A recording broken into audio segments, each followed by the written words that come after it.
حضرات، یہ حصہ نظم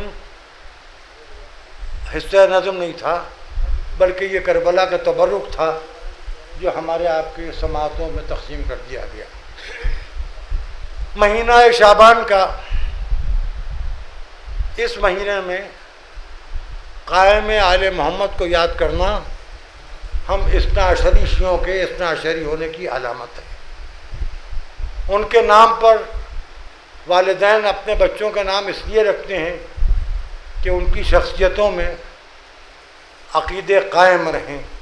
میں بڑے عزت و احترام کے ساتھ اپنے لڑکپن کے بے تکلف دوست عالی جناب مولانا قائم مہدی صاحب بارہ بنکی سے گزارش کرتا ہوں کہ اگر وہ 2 جملے بول دیں گے تو مجھے 2 گھنٹے کی تقریر لگیں گے، مگر آئیے ضرور، بولیے ضرور، انکار نہ کیجیے گا، کیونکہ آپ سے اعوذ باللہ السمیع العلی العظیم من الشیطان اللعین الرجیم،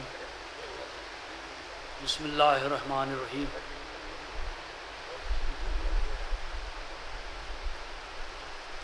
ان کے دیکھے سے جو آ جاتی ہے منہ پر رونق، وہ سمجھتے ہیں کہ بیمار کا حال اچھا ہے۔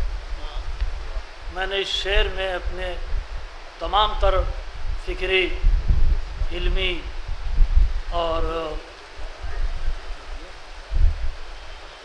ذاتی کیفیت کی ترجمانی کر دی ہے۔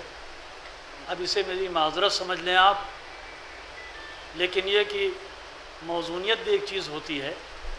یہ وہ دربار لازوال ہے جو منسوب ہے سرکار ناصر ملت سے، جن کا قصیدہ میں تنہائی میں تو بے باکی سے پڑھ لیتا ہوں، لیکن جب زبان لکنت کرنے لگے تو میں دوست تو نہیں کہہ سکتا ہوں، لیکن ساتھ میں کچھ تعلیم بھی حاصل کی ہے اور میرے ہم عمر ہیں، لہٰذا منہ لگانے کی وجہ سے بے تکلف بنا دیا ہے مجھے۔ میں ان سے انتہائی ادب کے ساتھ، احترام کے ساتھ، اخلاص کے ساتھ، اکرام کے ساتھ معذرت چاہوں گا کہ وہ اس عظیم موقع پر مجھے میرے تاثرات، میری فکر کو اسیر کرنے کی کوشش نہ کریں تو بہتر ہے۔